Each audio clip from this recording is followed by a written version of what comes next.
வணக்கம், welcome to Salem spices. இன்றைக்கி வந்து ஒரு சேலம் ஸ்டைல் தக்காளி சாம்பார் எப்படி பண்ணுறதுன்னு பார்க்கலாம். இதுக்கு ஒரு பாத்திரத்தில் நான் வந்து 1 டேபிள் ஸ்பூன் எண்ணெயை சூடு பண்ணி வச்சுருக்கேன். இங்கே பாருங்கள். இதில் இப்போ தாளிச்சிக்கலாம். கடுகு, உளுத்தம்பருப்பு, கடலைப்பருப்பு, கொஞ்சோண்டு ஜீரகம்,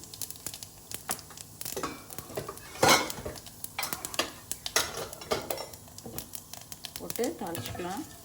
நல்லா மிக்ஸ் பண்ணிவிட்டு பெருங்காயம் போட்டுக்கிறேன்.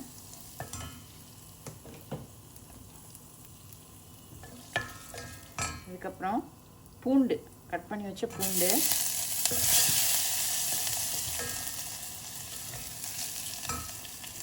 பச்சை மிளகா கீரி வச்சுருக்கேன். இந்த மாதிரி கருவேப்பிலை, சின்ன வெங்காயம் ஒரு 15 வெங்காயம் இந்த மாதிரி சாப் பண்ணி வச்சுருக்கேன். இது சின்ன வெங்காயம் தான் போடணும், அதுதான் நல்லாயிருக்கும். இதையும் ஃப்ரை பண்ணிக்கலாம். இது லைட்டாக உப்பு போட்டுக்கிறேன். இது ஃப்ரை ஆனோடனே காட்டுறேன். ஒரு 1 மினிட் ஃப்ரை பண்ணிக்கலாம். இப்போது வெங்காயம் வணங்கிடுச்சு. இல்லை நம்ம கொஞ்சம் மஞ்சத்தூள் போட்டுக்கலாம்.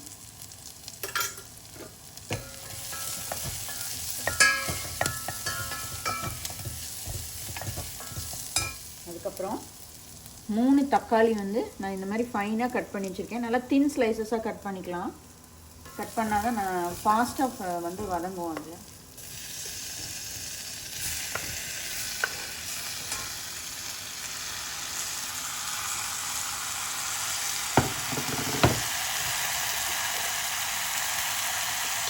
தக்காளி வதங்கிறதுக்கு இன்னும் கொஞ்சம் உப்பு போட்டுக்கலாம். இது நல்லா வதங்கணும். அதுக்கு முன்னாடி நம்ம மசாலா சேர்க்கக்கூடாது. நல்லா வதங்கி மிக்ஸ் ஆகிடணும். இதுக்கு ஒரு 2 to 3 மினிட்ஸ் மேலே ஆகும். இது வதங்கினப்புறம் நான் காட்டுறேன்.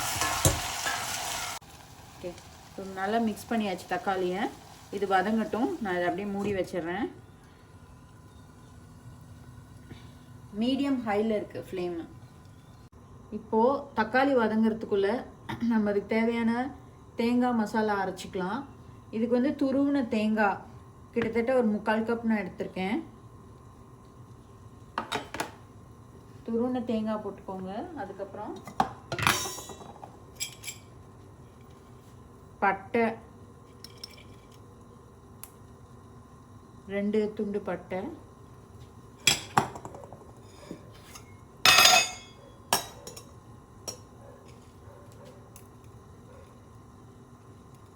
கிராம்பு 2 3 சின்னதாக இருக்கனால நான் 3 போடுறேன். சோம்பு வந்து 1 ஸ்பூன், சோம்பு 1 ஸ்பூன்,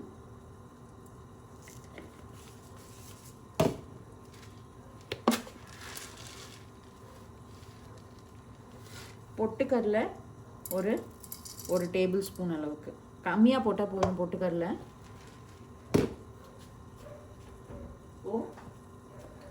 இதில் நான் வார்ம் வாட்டர் ஊற்றிக்கிறேன். ஏன்னா என்னோடய தேங்காய் வந்து ஃப்ரோசன் தேங்காய். அதனால் நீங்கள் நார்மல் தண்ணி ஊற்றி கூட அரைச்சிக்கலாம்.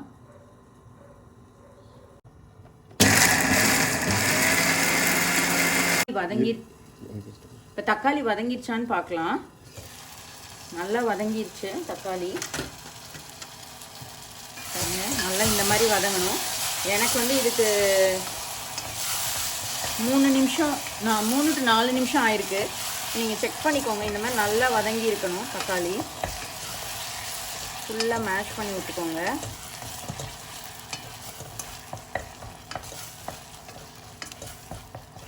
இப்போ இதில் சாம்பார் தூள் 1.5 ஸ்பூன் போட போகிறேன். இது வந்து சாம்பார் பொடி, வீட்டில் அரைச்ச சாம்பார் பொடி. ஸோ இது வந்து காரம் நிறைய இருக்கும். அதனால நான் வந்து 1.5 ஸ்பூன் போட்டிருக்கேன் சாம்பார் தூள்.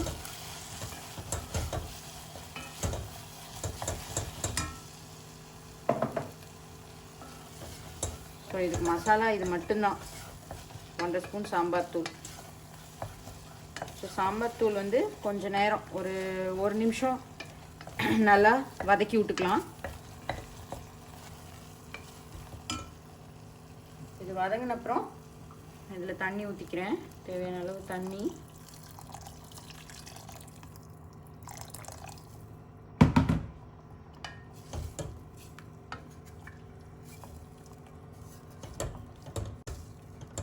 இப்போ தண்ணி ஊற்றி இது நல்லா கொதி வரட்டும், வெயிட் பண்ணுறேன்.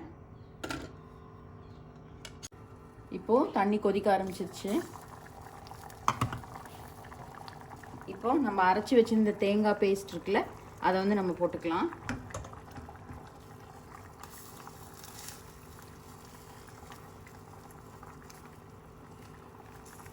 அடுப்பு வந்து கொஞ்சம் மீடியமாக தான் வைக்கணும் தேங்காய் ஊற்றின அப்புறம்.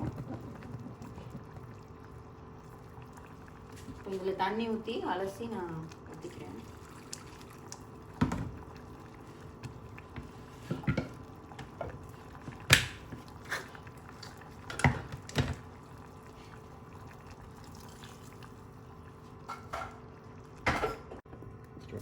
இப்போது இதில் வந்து தேவையான அளவு தண்ணி ஊற்றிக்கலாம். இது தேங்காய் ஊற்றிக்கனால நல்லா திக்காக வரும், அதில் கொஞ்சம் தண்ணி மாதிரி வச்சுக்கலாம். இப்போது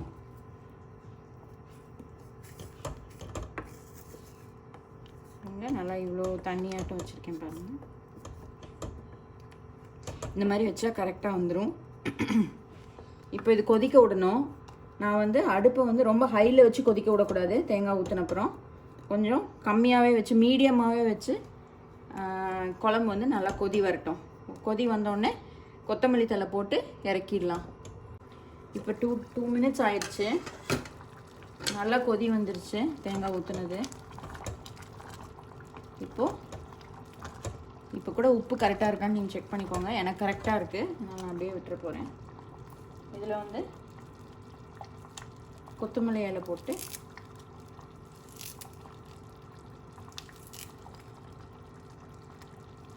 அடுப்பு ஆஃப் பண்ணிடலாம். அவ்வளோதான், சேலம் ஸ்டைல் தக்காளி சாம்பார் ரெடி ஆயிடுச்சு. இது ரொம்ப டேஸ்ட்டாக இருக்கும் இட்லி தோசைக்கெலாம். இது வந்து பருப்பு இல்லாத ஒரு சாம்பார். இது நீங்கள் ட்ரை பண்ணி பாருங்கள், ரொம்ப நல்லாயிருக்கும். தேங்க்ஸ் ஃபார் வாட்சிங்.